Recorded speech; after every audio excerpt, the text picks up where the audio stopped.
The crimson sky of Velthora burned with deadly fire as massive bioships descended through the atmosphere like living nightmares. Admiral Kithfer pressed his pale blue face against the observation deck of his flagship, watching his beautiful homeworld die beneath him. The crystalline towers that had sparkled for 10,000 years now melted like ice under the Nexus Horde's relentless assault. Another shield sector just went dark. His tactical officer Zerilyn called out her normally steady voice cracking with fear. The northern continent is completely exposed now. The bridge trembled as another wave of bioplasma struck their defensive grid. Through the viewports, Kithfer could see the enemy vessels in all their horrifying glory. These weren't machines of war like the Confederacy built. They were alive, breathing, pulsing with organic hatred. Their hulls writhed with sensory tentacles, constantly adapting to whatever weapons were fired at them. "Sir, we just lost contact with the 7th Fleet," reported Communications Officer Veltar. That's 3 entire battle groups in the last hour." Kithfer's forearms trembled as he gripped the command rail tighter. Each arm bore the ceremonial scars of his rank earned through centuries of peaceful exploration and diplomacy. Never in his wildest nightmares had he imagined he would need to use them for war. "How many worlds have we lost now?" he asked quietly. 47. "Confirmed, sir? The Nexus consumed the Kelthari system this morning. 2 billion souls, gone in minutes." The numbers felt impossible.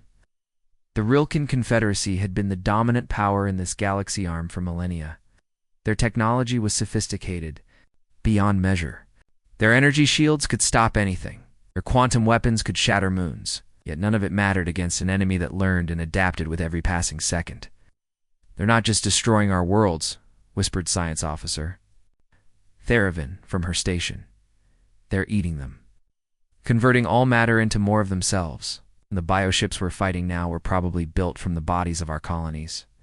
A young ensign at the sensor station suddenly cried out, "Sir?" 3 more Nexus breeding ships just emerged from hyperspace. They're massive. Each one is the size of a moon. Kithfer watched the tactical display with growing despair.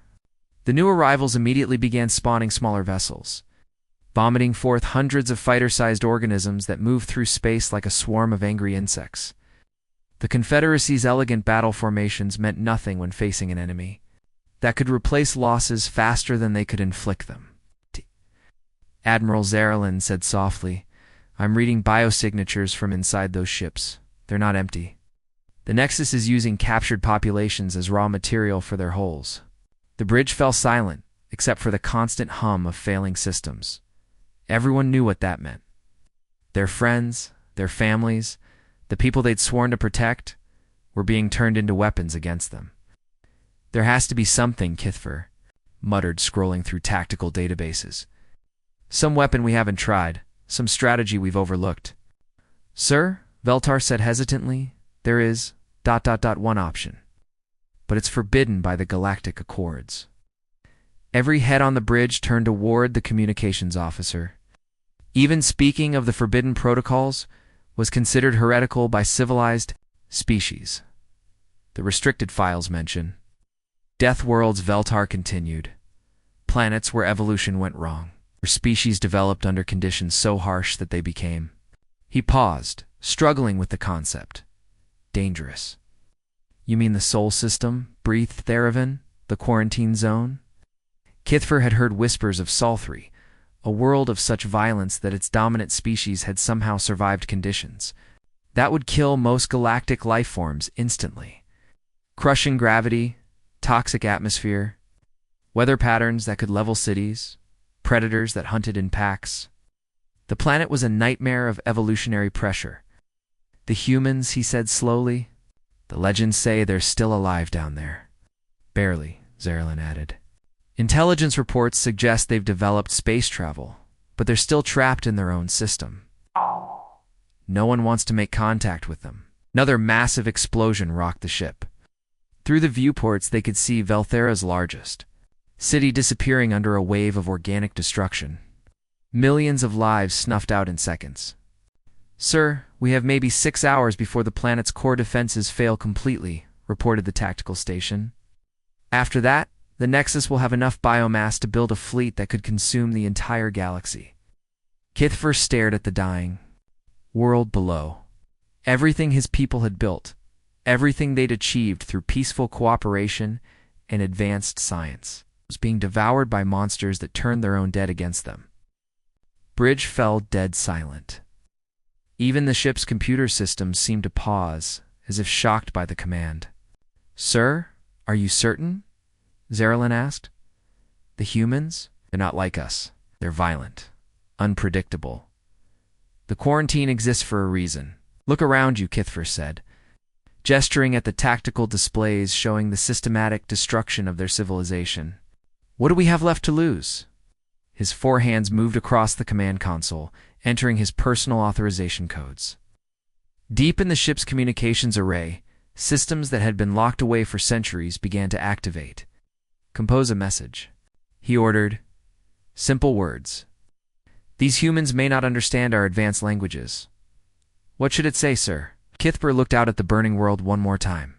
In the distance, he could see the bioships beginning to form a harvesting pattern around Velthara's remains.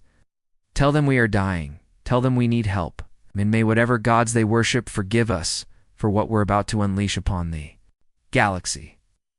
The message burst from their ship at faster-than-light speed, racing across the void toward a small yellow star in the nightmare world that orbited it. Behind them, the Nexus Horde continued their feast, unaware that their victims had just called upon the galaxy's most dangerous predators for aid. Captain Deho. Kim was drinking his third cup of coffee when the strangest message in human history arrived at Earth Fleet Command. The bridge of the ESS Thunderstrike hummed with activity as the communications team worked frantically to decode what appeared to be an alien distress signal. "Captain, you need to see this," called out Lieutenant Hyjin Park from her station. Her face was pale as she handed him the translated message. "It's from somewhere in the Vega sector. They're asking for help." Deho read the simple words that would change everything. "We are dying. Help us." He looked around the cramped bridge of his ship. The Thunderstrike wasn't much to look at compared to the sleek vessels in science fiction movies. It was built like a flying tank, designed to survive anything Earth's violent weather could throw at it. "Sir, we're getting another transmission," reported Communications Officer Jae-Woo Khan. "This one's different. It's a ship. A real alien ship." Through the main view screen, something impossible appeared. The alien vessel looked like it had been grown rather than built. Its hull flowed in elegant curves that seemed to shift and dance in the starlight. Beautiful didn't even begin to describe it. "My God," whispered Major Sung-Min Lee, Daeho's second-in-command. "It's like a work of art floating in space." Alien ship approached slowly, clearly trying not to appear threatening. When it docked with the Thunderstrike, the humans had their first shock. The airlock opened. 3 figures stepped through that looked nothing like anything Earth had ever produced. They were tall and graceful, with pale blue skin that seemed to glow softly under the harsh fluorescent lights of the human ship. Their eyes were large and filled with what looked like ancient sadness. Everything about them screamed intelligence and refinement. "Greetings," said the lead alien through a small device that translated his words. "I am Ambassador Valthara of the Rilcon Confederacy. We... We received your response to our distress call." Deho stepped forward and immediately realized how different they were. He was a full head taller than the alien, with broad shoulders and calloused hands from years of military service. Next to the elegant Rilkins, the humans looked like rough construction workers. "I'm Captain Kim. This is my ship and crew." He gestured around the utilitarian bridge. "We got your message. You said you were dying." Belthera's large eyes widened. As he took in the human ship's interior, everything was functional, built for survival rather than beauty. Thick metal bulkheads, exposed conduits, and screens that looked ancient compared to Rilken technology. "Your vessels are..." The ambassador paused, clearly struggling to be diplomatic. "Very... practical. How do you survive in such cramped conditions? The radiation shielding appears minimal, and your artificial gravity seems primitive." We're "Tough," replied Major Sungmin with a slight grin. "Earth isn't exactly a gentle place to live. The Rilkins exchanged worried glances among themselves. One of them whispered something that the translator couldn't quite catch, but Deho heard. The word barbarians? Ambassador, Deho said firmly. We didn't come here for a technology comparison. You asked for help? What's the problem? Valthera activated a holographic projector that made the humans' equipment look like Stone Age tools. The image that appeared made everyone on the bridge step back in horror. Massive organic ships filled the display, their hulls writhing with what looked like living tissue. The Nexus Horde, Valthera explained. They appeared 3 cycles ago from beyond our galaxy's edge. Our ships are alive, constantly adapting to whatever weapons we use against them. They consume entire worlds, turning the biomass into more ships. Commander Gina Choi leaned forward from her tactical station. How many worlds have they taken? 47 so far. Victory makes them stronger. They learn from every battle, every weapon we fire at them. Our most advanced technology has become useless. The hologram shifted to show battle footage. Deho watched as elegant Rilkin ships fired beautiful beams of energy at the organic nightmares, only to see the enemy hulls adapt and reflect the attacks back at them. They're smart, observed Tactical Officer Borim Kong. But they fight like animals. No formation, just swarm tactics. Animals. Valthera looked confused. These creatures have intelligence far beyond most species. Their coordination is perfect. Maybe where you come from, Sungman muttered. On Earth, we call that pack hunting. The Rilicon ambassador studied the human faces around him.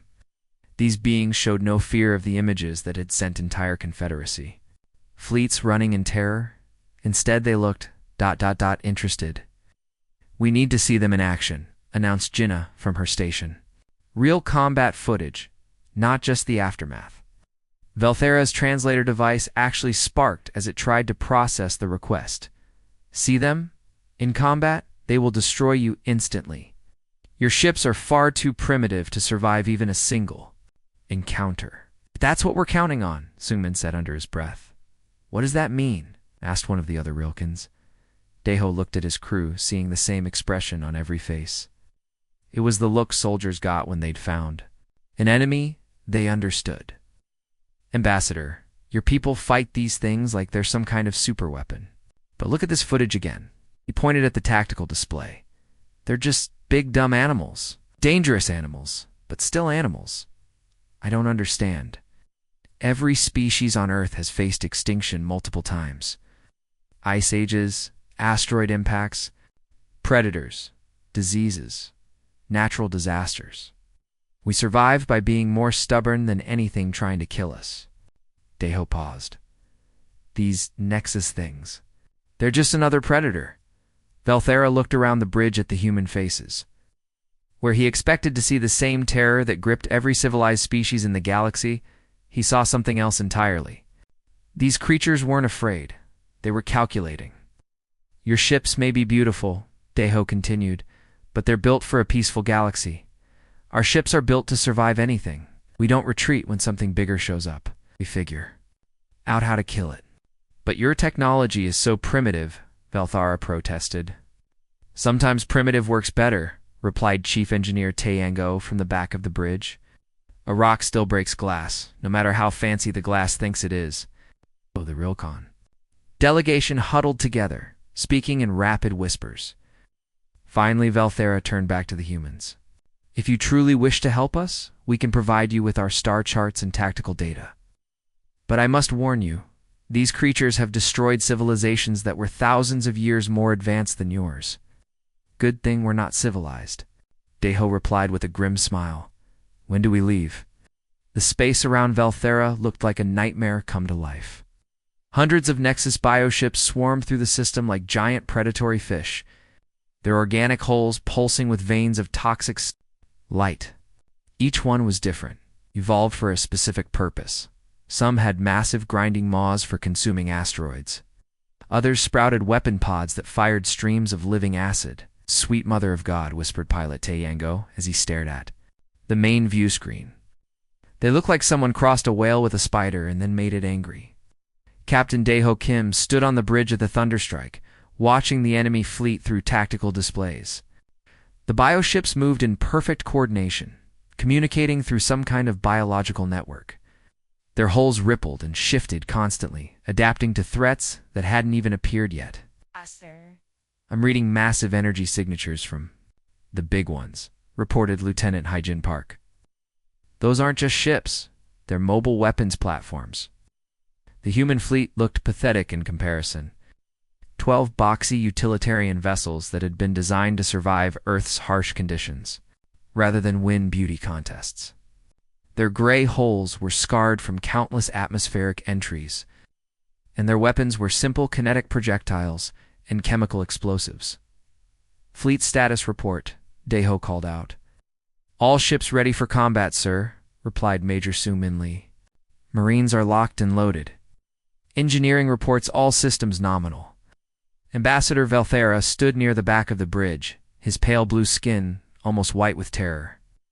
The other Rilken observers huddled together, watching the human crew work with growing amazement.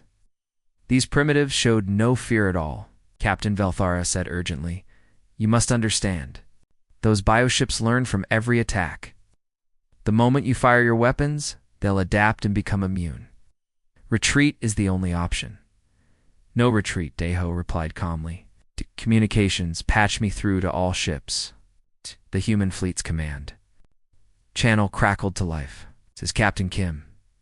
You all see what we're up against. These things think they're the biggest predators in the galaxy. Time to show them what real predators look like. The Nexus ships began moving toward them in a massive wall formation, clearly intending to overwhelm the tiny human fleet through sheer numbers. Bioplasma weapons began charging, creating an eerie green glow across their hulls. All ships, Daeho announced, ramming speed. Velthera's translator device actually short-circuited from shock. What did he just say? The human fleet suddenly accelerated directly toward the enemy formation. Thunderstrike's engines roared as they pushed the ship far beyond its recommended speed. Through the view screen, the Nexus bioships grew larger and larger until they filled the entire view. Are you insane? Screamed one of the Rilcon observers. You're flying directly into their weapons. The lead Nexus ship, a massive creature covered in sensory tentacles, began tracking the approaching human vessel. Its bioplasma cannons swiveled to target the Thunderstrike's predicted course. The alien AI calculated impact vectors, analyzed human ship capabilities, and prepared to fire at the last possible second. Daeho yanked the controls hard to port. The Thunderstrike rolled like a fighter jet, presenting its heavily armored belly to the enemy ship, while its dorsal gun turrets came online. Fire everything, shouted Commander Gina Choi. Kinetic rounds slammed into the bioship's hull at point-blank range. Unlike energy weapons that the creature could adapt to, these were simple chunks of metal moving at incredible velocity. The organic armor cracked and split, spraying alien blood into space. The Nexus ship's bioplasma blast went wild, missing the rapidly spinning human vessel by meters. Its adaptive systems scrambled to process what had just happened. No species had ever used such a suicidal attack pattern. That's how you do it, cheered Tactical Officer Bjorum Kong. Hit them before they can think. Across the battlefield, the other human ships were pulling similar maneuvers. The S Indomitable dove beneath a bioship and fired its entire missile payload into its soft underbelly. The ESS Defiant actually scraped along a Nexus hull, its armored sides deflecting tentacle strikes, while its weapons carved deep wounds. The entire fleet is breaking formation, reported Hyjin in amazement. The bioships can't predict our movements. But Daeho wasn't finished. Sungmin launched the Marines. With pleasure, sir. All boarding parties, you are go for launch. Rilkins watched in absolute horror as torpedo tubes along the human ships opened up and began firing. But instead of explosives, they were launching humans in powered armor, using their suit thrusters to fly through open space toward the enemy ships. They're boarding them? Velthera whispered. In vacuum? That's impossible. Sergeant Borum Kung led the first wave, her armored suit bristling with cutting tools and weapons. She crashed into the hull of the nearest bioship and immediately began burning through the organic armor with a plasma torch. Breaching now, her voice crackled over. This thing feels like it's alive under my feet. More Marines landed on the same ship, spreading out to find weak points. The bioship writhed in pain, trying to shake off the tiny figures crawling across its surface like ants. Hull breach achieved, Bjorn reported. We're going inside. God, it's like crawling through someone's intestines in here. The Nexus ship's internal defenses activated, sending waves of acidic fluid through its corridors. But the human Marines just switched to their sealed breathing systems and kept moving. Target the neural clusters, ordered Lieutenant Junho Park, over the tactical net. These things have to have a brain somewhere. Inside the bioship, the Marines found themselves in a nightmare of living corridors. The walls pulsed with alien. Heartbeats and bioluminescent organs provided sickly green light. Strange creatures that looked like cross between jellyfish and spiders floated through the passages, serving as the ship's immune system. Contact! Shouted Private Myung Kim as one of the floating creatures attacked her. She blasted it with her rifle, watching it dissolve into acidic goo. These things just keep coming. But the humans pushed deeper into the ship, following, their instruments toward what appeared to be the central nervous system. Behind them, more boarding parties landed on other bioships, turning the space battle into dozens of individual firefights. Sir, Hai-Jin called out from her station. The Nexus fleet is pulling back. They've never encountered boarding actions before. Their ships weren't designed to fight enemies inside them. Belthara stared at the tactical display in complete shock. The human fleet, outnumbered 50-1, had not only survived the first engagement, but was actually winning. These primitive barbarians were doing something that no civilized species in the galaxy had managed. How? He whispered. They winning? Simple, Deho replied, watching his Marines advance through the bioship corridors. We don't fight fair. On the come, Bjorm's voice echoed with grim satisfaction. Found the brain room, Captain. Time to perform some surgery. The battle had been raging for 6 brutal hours, and space around Velthera looked like a graveyard of twisted metal and burning biomatter. Captain Deho Kim stood on the bridge of the Thunderstrike, his uniform torn and blood-stained from when a bioplasma blast had breached the hull near his quarters. Damage report, he called out, wiping sweat from his forehead.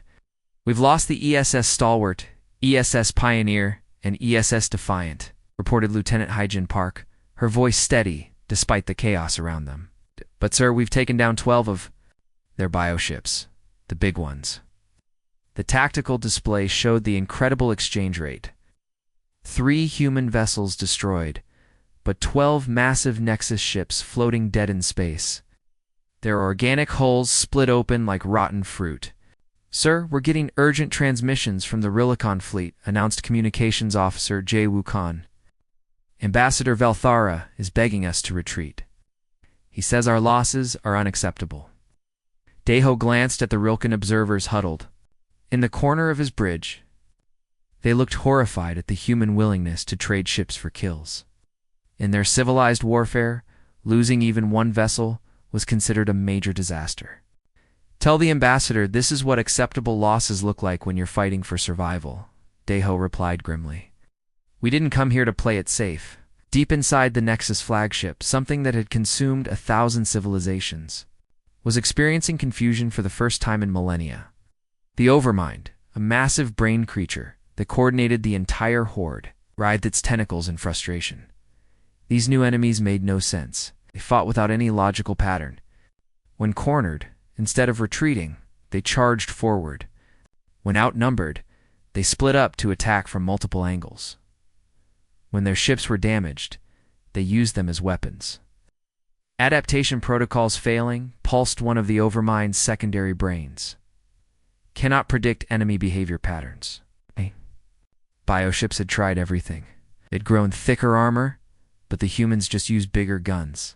They'd developed acid weapons, but the humans sealed their ships and kept fighting. They'd evolved faster healing, but the humans targeted vital organs that couldn't regenerate quickly enough. Back on the Thunderstrike, Major Sumin Lee was coordinating the marine boarding parties that were still fighting inside captured bioships. Kong's team just secured another neural cluster, he reported. They're using flamethrowers to burn out the ship's nervous system. Flamethrowers? Asked one of the Rilken observers in shock. Against living ships? Fireworks on everything, replied Tactical Officer Bioram Kong, over the come from inside an enemy vessel. This thing's trying to regrow its brain, but it can't do it while we're cooking it. The human tactics were beyond anything the galaxy had seen. While civilized species fought with precision energy weapons and careful strategies, the humans fought. Like the predators, they'd evolved to be on Earth. Commander Choi Daeho called out to his weapons officer, "Status on the special maneuver?" Commander Jinna Choi checked her instruments. "All ships are in position, sir. Atmospheric entry systems are charged and ready." "What maneuver?" Afeltha asked nervously. "Something we learned during the Korean Monsoon Wars," Jinna replied with a dark smile. "We call it the Jeju maneuver, after the island where we first used it." The remaining 9 human ships suddenly broke formation and dove straight into the heart of the Nexus fleet. The bioships immediately moved to surround them, thinking they had the primitives trapped. "All ships execute Jeju protocol," Daeho commanded calmly. "Now," whispered Commander Jindash, every human ship simultaneously activated their atmospheric entry systems. These weren't weapons in the traditional sense. They were heat shields and plasma generators designed to let ships survive crashing through planetary atmospheres. But in the vacuum of space, surrounded by enemy vessels, they became something else entirely. The space around the human fleet suddenly blazed like a miniature star. Superheated plasma erupted from every ship, turning the area into a furnace that reached temperatures normally found in stellar cores. The Nexus bioships, evolved for the cold vacuum of space, immediately began cooking from the inside out. Their organic hulls, which could adapt to energy weapons and kinetic impacts, had no defense against being literally boiled alive. "Target their breeding chambers while they're stunned," Sungmin ordered over the tactical network. The humans had been studying their enemy throughout the battle, identifying weak points that couldn't be adapted away. Every bioship had vulnerable reproductive organs that were necessary for creating new vessels. These chambers were heavily protected but couldn't be moved, or heavily armored without crippling the ship's ability to spawn. The Indomitable fired a full spread of armor-piercing missiles into the nearest bioship's swollen breeding section. The explosion tore the creature in half, spilling thousands of unborn spawn into space. "Direct hit on Target 7, reported the Indomitable's captain. "Breeding chamber destroyed. Across the battlefield, human ships systematically targeted. The same vulnerable points on every bioship they could reach." The plasma barrage continued, preventing the Nexus vessels from coordinating their defenses. The Overmind felt something it had never experienced before: fear. These creatures weren't just winning through superior technology or numbers. They were winning through sheer vicious determination to survive. "Retreat!" It pulsed to the surviving bioships. Full retreat. For the first time in the Nexus horde's existence, they were running from a battle. The surviving bioships began pulling back, their hulls still smoking from the plasma bombardment. "Sir, they're falling back," Hyjin reported in amazement. "The entire Nexus fleet is retreating." Belthera stared at the tactical display in complete shock. Impossible. The Nexus horde has never retreated from any battle. They've never fought. "Deathworlders before," Daeho replied, watching the enemy ships limping away into hyperspace. "We don't fight to win battles. We fight to survive wars." The bridge fell silent, except for the hum of damaged systems and the distant sounds of repair. Crews working throughout the ship. Around them, the space near Velthura was filled with debris from both fleets, but the planet below was safe. "Captain," came Sergeant Borm's voice over the come from inside a captured bioship, "we've secured this vessel. The crew wants to know what to do with it." Daeho looked at the tactical display, then at the terrified Rilken observers. "Strip it for parts," he ordered. "I want to know how these things work. Next time we meet them, we'll be ready." The Nexus horde had learned their First lesson about humanity: they weren't just another species to be consumed. They were something far more dangerous. Survivors. News of the Nexus Horde's defeat spread across the galaxy faster than light itself. On 1,000 civilized worlds, beings who had lived in terror for months suddenly dared to hope again. Impossible had happened. The unstoppable force had been stopped by a species most of the galaxy had never heard of. In the crystal halls of the Rilken High Council on Velthera, emergency sessions ran around the clock. Holographic displays showed the battle recordings over and over, each viewing revealing new horrors about how the humans fought. "Watch this part again," said Counselor Ethrin, her forearms trembling as she pointed at the tactical display. "They're using their own ships as weapons, ramming directly into bioships that outmassed them 10 to 1. Ambassador Velthara stood before the council, still shaken from his time aboard the human vessels. The humans fight as if death means nothing. To them, when their ships were damaged, they didn't retreat for repairs. They used the damage as camouflage to get closer to enemy vessels. Admiral Kithfer studied the battle footage with the eyes of a military professional. "Look at this maneuver here. They turned their atmospheric entry systems into area effect weapons. These systems were never designed for combat, but they used them to cook enemy bioships alive. And the boarding actions," whispered Defense Minister Zarkith. "They launched Marines in powered armor through open space. No atmospheric protection, no backup support. Just humans in metal suits flying toward ships designed to eat them." The council chamber fell silent as they watched human Marines cut their way into living alien vessels with nothing but plasma torches and determination. It was like watching primitives attack dragons with sharp sticks, except somehow the primitives were winning. "The question now," said High Counselor Velthin, "is what do we do about these humans? They've saved us, but they're also the most dangerous species we've ever encountered." When the battered human fleet limped back to Velthera orbit, they were met by the entire Rilcon diplomatic corps.